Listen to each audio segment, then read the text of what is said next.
Junto con un muro en Europa, a muchos de nosotros se nos cayeron muchas. Junto con un muro en Europa, a muchos de nosotros se nos cayeron muchas certezas. No todas, pero unas cuantas. Y quienes somos gente acostumbrada y que solo comprendemos la política desde lo formal de la institucionalidad, de la estructura partidaria,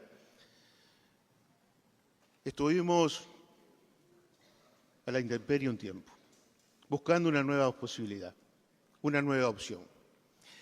Y los caminos de la vida son extraños a veces.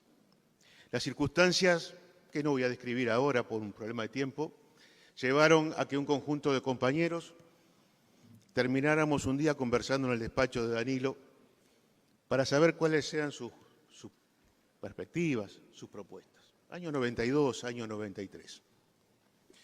Y ahí nos encontramos primero con un compañero que respetábamos mucho en la distancia. Era todo lo que acá se ha dicho. Un referente extraordinario. Un hombre que parecía lejano y sin embargo, apenas comenzamos a conversar con él, se estableció la cercanía humana imprescindible para establecer un lazo de confianza que luego duraría más de 3 décadas. Danilo en ese momento tenía una disyuntiva, señor presidente. O aceptar una posible candidatura única a la Intendencia de Montevideo o generar su propio espacio político. Y tal vez no todos recordemos que en esos años lo que estaba cuestionado era el Frente Amplio, desde filas del Frente Amplio. Había proyectos posfrentistas, había proyectos que consideraban que el Frente se había agotado y era otra la perspectiva que debería generarse. Había quienes ya no levantaban la bandera de Otorgués. A veces la memoria es frágil, pero ya había quienes no levantaban la bandera de Otorgués, siendo Frente Amplista.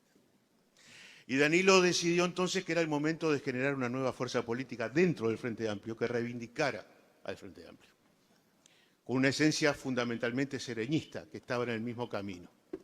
Y por eso surge Asamblea Uruguay. No hay otra razón para explicar el surgimiento de su fuerza política, y serenista. Y compartimos con él desde el principio esa aventura política.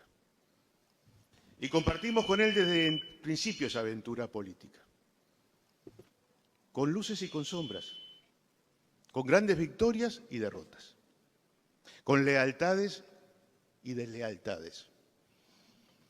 Porque también la vida política, lamentablemente, tiene esa doble faceta. Pero aprendimos mucho, nos enseñó mucho, porque Danilo siempre fue ante todo un docente. En todos los órdenes de la vida fue siempre y preferentemente un docente.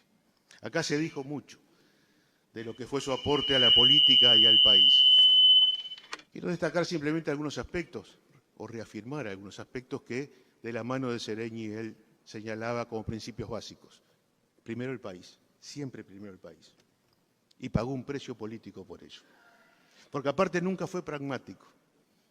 Convencido de sus ideas, convencido de los principios que había que defender, los sostuvo hasta el final, aún a costa, muchas veces, de frustrar proyectos políticos absolutamente legítimos desde el punto de vista personal.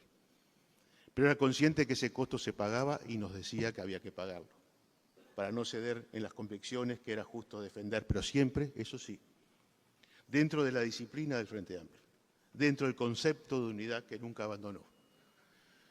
Entonces, la exposición de las ideas, el debate democrático y el acatamiento absoluto de las decisiones colectivas.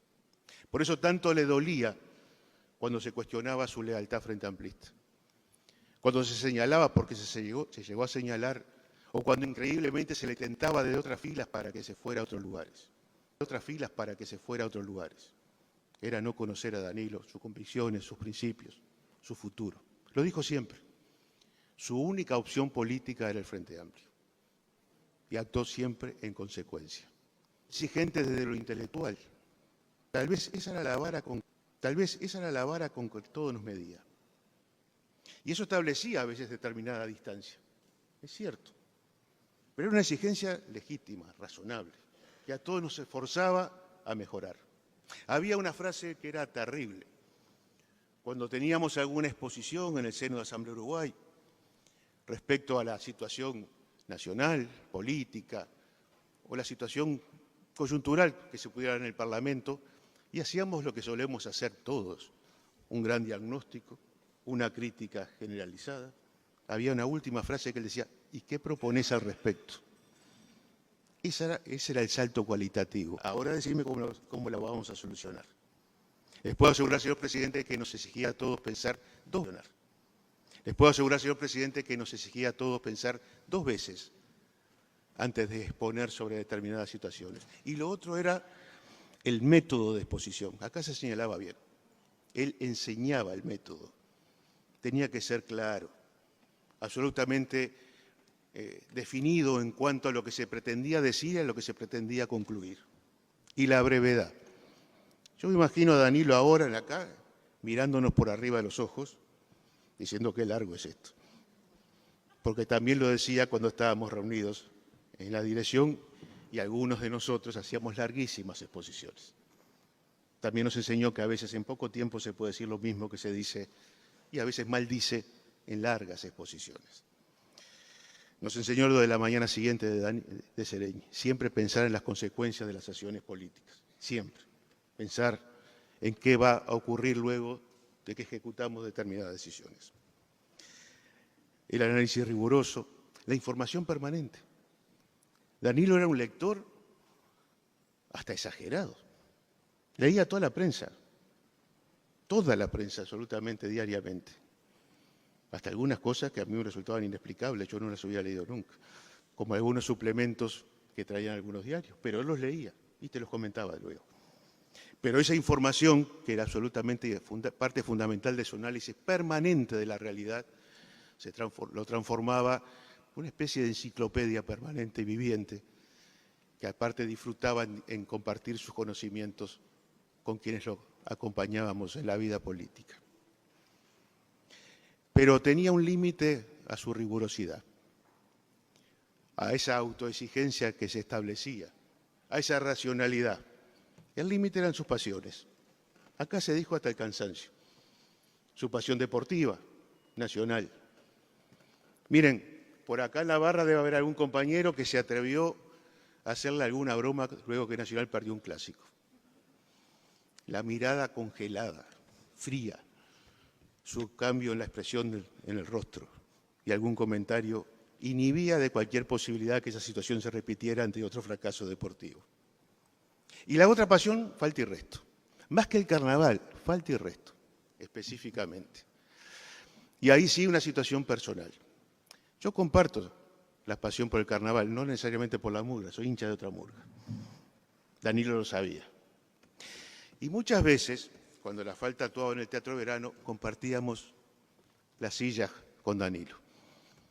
Como cualquier expresión artística, señor presidente, había años buenos y años malos o no tanto buenos del conjunto de la preferencia de Danilo. Cuando la actuación venía transcurriendo bien, yo la disfrutaba intensamente. Cuando no venía bien, sabía lo que me esperaba cuando terminara la actuación de la falta.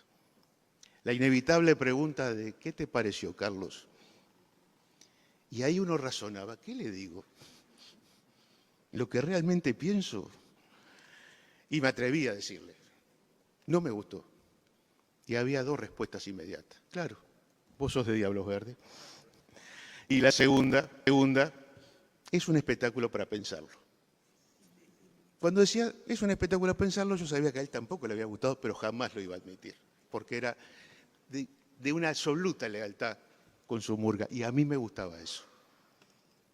Porque quiero a la gente que es leal con sus convicciones, que es leal con sus pasiones, que la lleva en el corazón hasta las últimas consecuencias. Cuento esto porque hay que humanizar a quienes homenajeamos. Porque era así el docente que todos admiramos, el estadista que todos extrañamos, el jefe que quisiéramos seguir teniendo, nuestro líder político, pero ante todo un ser humano, con las luces y las sombras como cualquier ser humano. Pero quiero terminar diciendo dos cosas. Señor presidente. Aún en su enfermedad, hasta el último día que lo pudo hacer, cumplió con su compromiso político, de dirigir su fuerza política, de escribir los artículos para fortalecer las convicciones que lo acompañaban, pero para ayudar a crecer al Frente Amplio. Hasta el último día lo hizo.